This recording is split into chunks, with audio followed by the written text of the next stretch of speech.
Le président et le nouvel entraîneur du Mulhouse Waterpolo. Nous recevons aujourd'hui Ludovic Barrière, président du Mulhouse Waterpolo Club. C'est la 3e saison. Et aussi, en même temps, Monsieur Lucas Heurtier, entraîneur, lui, depuis 3 mois. Je pose la question au président d'abord. Comment on devient président d'un club de waterpolo ? J'ai eu la chance de succéder à un président qui était là depuis 45 ans, Jean-Claude Meyer, qui a été la cheville ouvrière du waterpolo mulhousien pendant ces 45 ans. En fait, la transition était un peu naturelle puisque ça fait plus de 20 ans maintenant que je suis au club et donc il y avait la volonté de s'investir et de faire quelque chose de tous les outils qu'on peut avoir sur Mulhouse et donc de continuer un peu ce que Jean-Claude avait initié depuis 45 ans et voilà, de reprendre. En tout cas, vous avez aussi bousculé un petit peu les choses, puisque très vite, ce que Jean-Claude voulait faire depuis longtemps, vous l'avez fait rapidement, à savoir monter.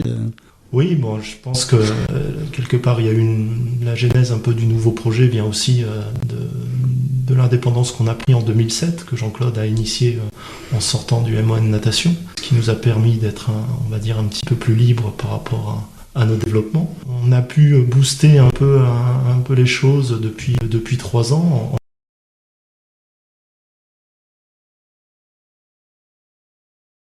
en retravaillant beaucoup sur les jeunes, en développant notre école de waterpolo. Et on ne va pas s'en cacher, ce développement est aussi à mettre en parallèle de la création du centre sportif qui a libéré pour nous, poloistes, beaucoup de créneaux qui étaient pris par le MON Natation et qui nous a permis de développer donc notre propre école. Vous avez aussi bénéficié, si je me souviens bien, de retours de joueurs qui ont évolué un petit peu à haut niveau et qui sont revenus à la source. Oui, donc tout à fait. On a eu le retour il y a 2 ans déjà de Nicolas Estève. On a ces dernières années eu beaucoup de jeunes qui sont partis à l'INSEP, au centre national où il y avait une structure waterpolo qui depuis malheureusement a été abandonnée. Et donc on a sur cette génération 90 à 95 3 joueurs qui ont évolué là-bas à l'INSEP. Guillaume Robin, Nicolas Estève et Nicolas Lang. Donc Guillaume Robin joue actuellement pour Reims et Nicolas Lang pour Noisy. Et Nicolas Estève qui a joué donc plusieurs saisons à Nice est revenu il y a 2 ans et on ne désespère pas de faire revenir à terme les autres aussi. Vous aviez, comme vous l'avez dit, parallèlement des jeunes que vous avez pu former et qui, eux, sont restés. Oui, c'est un peu le travail. Je pense que le travail qui a été repris en profondeur il y a 3 ans, comme je disais, devrait porter ses fruits encore un peu plus loin d'ici sur l'équipe 1 et on arrive à fidéliser nos jeunes en essayant aussi de leur offrir un développement personnel au niveau des études, au niveau et de pouvoir gérer les deux projets en parallèle.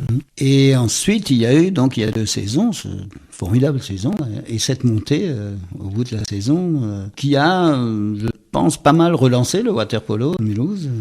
Oui, maintenant, comme j'aime à le dire, l'équipe 1, c'est pas forcément la finalité, c'est juste une conséquence du travail qui est fait au niveau des jeunes et tout ça. Donc c'est vrai qu'on est monté il y a 2 ans, c'était une belle performance, qui s'est suivie malheureusement l'année dernière d'une descente, mais je pense que malgré tout ça, on est dans la continuité de la progression et quelque part, on se dit que la meilleure chance qu'on avait d'être l'année prochaine en septembre en National 1, c'était peut-être de refaire un passage par la National 2 cette année. Info Sport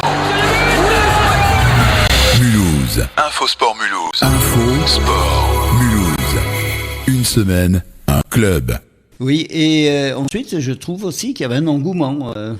M'a souvent arrivé d'ironiser que le waterpolo a plus de spectateurs que le football.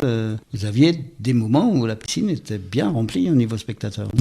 C'est l'un des objectifs que j'ai en tant que président et avec le comité. On est dans un sport qui est 100% amateur, si ce n'est pas 200%. Et donc, quelque part, la motivation aussi de nos joueurs, elle se trouve dans l'engouement qu'on peut avoir autour. Et si on a une piscine remplie, ça facilite aussi le travail de tous les jours à l'entraînement et de se faire mal. C'est finalement pour aussi jouer dans une ambiance qui est un peu, qui est porteuse. Et ensuite, dans la saison dernière, effectivement, est-ce que vous avez été surpris par le niveau, je suppose ?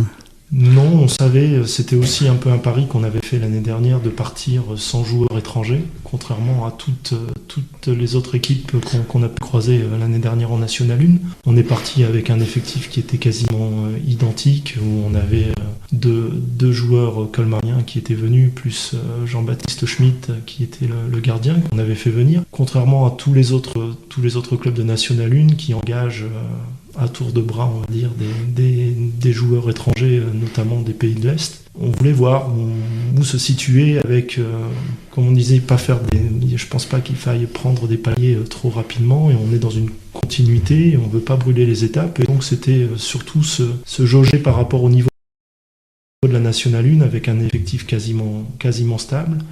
Et finalement, même si on est descendu, c'est une très bonne surprise parce qu'on n'a de loin pas été ridicule. Et je pense qu'à la piscine de Lilleberg, on a eu des matchs qui ont été tous serrés, même contre les leaders de la division, contre notamment Reims ou Charenton, où voilà, dans le dernier quart-temps, on est encore